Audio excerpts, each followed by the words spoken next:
Fala pessoal, muito bom voltar a trazer mais um conteúdo para vocês. E como eu sempre digo, melhor do que isso, somente o seu like e a sua inscrição. Então contribui com o nosso trabalho e bora entender um pouco mais sobre a civilização maia.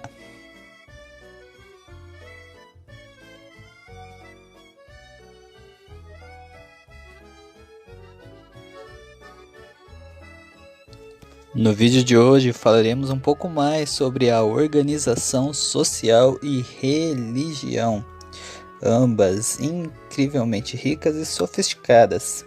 Antes de falarmos sobre a sociedade maia, é fundamental entendermos que eles estavam divididos em cidades-estados, cada uma independente, a não ser em períodos em que uma delas exercia domínio ou influência sobre as demais. Cada uma delas possuía leis e costumes próprios, muito embora aparentados entre si.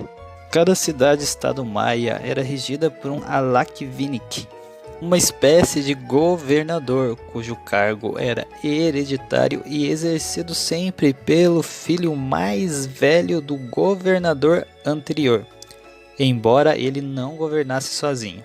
Normalmente era acompanhado por um conselho local composto pelos nobres e sacerdotes da cidade. Contudo, cada alakvinik nomeava seus conselheiros que o ajudavam a governar, ou seja, não é difícil imaginar que ele escolhesse apenas pessoas de sua confiança, o que poderia lhe dar na prática o poder absoluto naquela cidade. O governador ainda escolhia batabes, que representavam esse governante em suas aldeias. Abaixo desse conselho estava o sumo sacerdote, conhecido como Arhuacan, sendo esse cargo também passado de forma hereditária dentro da mesma família. Depois do sumo sacerdote vinham os altos sacerdotes. Essa classe sacerdotal gozava de um grande privilégio e desempenhavam funções religiosas como cuidar das cerimônias oferecidas aos deuses, mas também se dedicavam ao estudo das ciências e das artes. Os sacerdotes eram os guardiões da sabedoria e do conhecimento maia, se destacando em áreas como medicina, como a criação de remédios através de ervas e raízes, e também através da realização de cirurgias diversas, realizadas sempre em torno de rituais religiosos. Nesse sentido, quando os espanhóis chegaram, ficaram abismados com todo esse conhecimento. Contudo, por conta dos rituais religiosos que os cercavam, e se utilizando da ignorante desculpa religiosa, consideraram essas cerimônias como heresias e destruíram todo esse conhecimento que foi adquirido através de vários séculos. Abaixo vinham os funcionários públicos, guerreiros e demais sacerdotes, cuja importância variava de acordo com o cargo exercido. Os batabes, mencionados acima, são um bom exemplo dessa classe intermediária, uma vez que a sua importância variava de acordo com a importância que sua aldeia tinha no cenário político de cada cidade-estado. Esses batabes eram os administradores das aldeias, nomeados pelo governador, mas tinham que passar por uma espécie de concurso público, que se destinava a selecionar aqueles que tinham aptidão em alguma área do conhecimento maia. Contudo, com o passar do tempo, esse cargo também se tornou hereditário. Cada batabe era responsável por determinar os tributos a serem pagos por cada família, embora a entrega desse imposto ocorresse em meio a uma cerimônia religiosa que não era de sua responsabilidade. Se encarregavam também da justiça e dos militares oriundos daquela aldeia, tendo poder de mando sobre as tropas em tempos de paz. Em tempos de guerra, porém, os soldados ficavam sob o comando de um general conhecido por Nacon, escolhido de 3 em 3 anos diretamente pelo governador, e que enquanto tivesse esse cargo, deveria se abster do consumo de carnes e não poderia manter relações sexuais. Cada aldeia ainda possuía uma espécie de delegado, conhecido como tupil, cujo dever era manter a ordem e cumprir as leis, estando esse a serviço do batabe, e portanto, tal como ele, tinha sua importância ligada à importância daquela aldeia. Logo abaixo vinha a população em geral, que compunha a maior parte dessa sociedade, e fornecia os trabalhadores necessários para a agricultura. Abaixo deles, somente os escravos, que de modo geral eram prisioneiros de guerras ocasionais. Aqueles que trabalhavam no campo ou na construção e conservação dos prédios públicos e as construções em geral eram chamados de mazerhualob.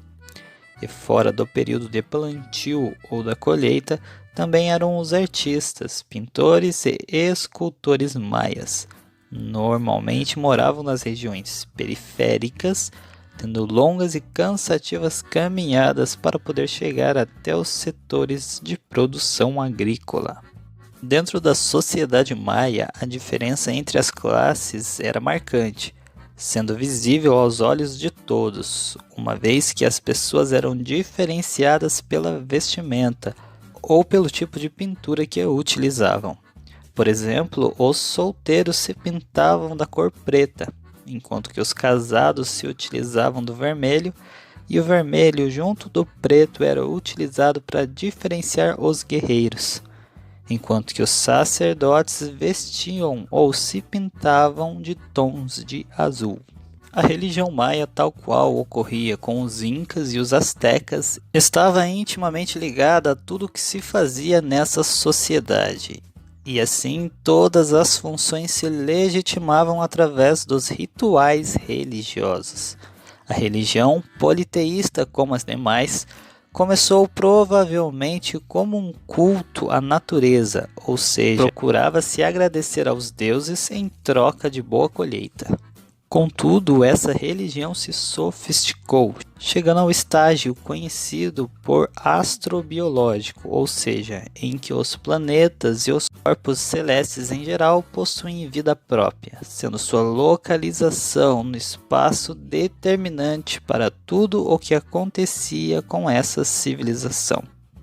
Para os maias, existia um mundo superior e um mundo inferior, sendo o superior habitado por 13 deuses e o inferior por 9 deuses, além de 4 bacabes, um em cada canto cardial da terra, que juntos tinham a função de sustentar os céus. Além dos sacerdotes, existia também outra classe religiosa, os adivinhos, chamados de Xilanes, considerados porta-vozes dos deuses, que se utilizavam de drogas e fungos tóxicos para entrar em transe e assim poder fazer as suas adivinhações. Dentre essas drogas se destaca o tabaco, utilizado em larga escala na América Latina, tanto pela medicina como também para rituais religiosos. O tabaco era utilizado também para o tratamento de transtornos intestinais, febres e de infecções urinárias, e até mesmo para tratar a picada de algumas espécies de cobras. Quando os espanhóis chegaram e dominaram as cidades maias, se utilizaram da imensa mão de obra existente explorando no plantio do tabaco, que era um importante produto de exportação. Infelizmente, essa exploração acelerou o processo de extermínio das populações nativas.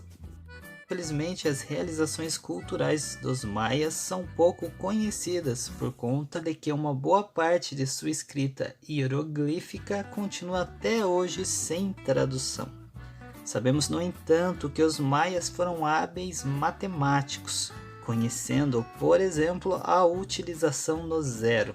Seus conhecimentos em astronomia também eram vastos, sendo a maior prova disso seus calendários. Os maias possuíam um calendário solar de 365 dias, que se dividia em 18 meses, cada um contendo 20 dias, além de outros 5 dias que complementavam o ciclo de um ano. Possuíam também um calendário religioso com 260 dias, dividido em 13 meses, tendo cada mês 20 dias. Esses calendários se ligavam à agricultura, determinando a hora de plantar, o que plantar e a hora de colher.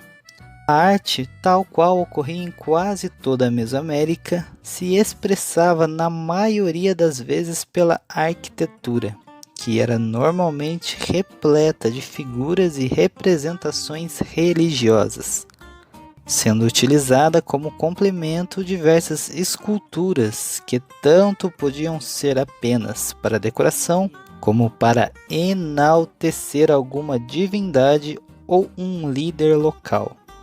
Muito obrigado por apoiar o nosso projeto. Peço que continuem nos apoiando, convidando seus amigos para curtir nossa página do Facebook. Página essa que ainda requer muitas curtidas para ser monetizada e assim passar a ajudar um pouco mais aqui o canal. Meu agradecimento especial vai para todos que têm me dado apoio e me ajudado a continuar a exercer esse trabalho. Por isso, muito obrigado. No próximo vídeo voltaremos um pouquinho no tempo e começaremos a estudar as civilizações mesopotâmicas. Então segue no canal que eu vou te contar que história é essa.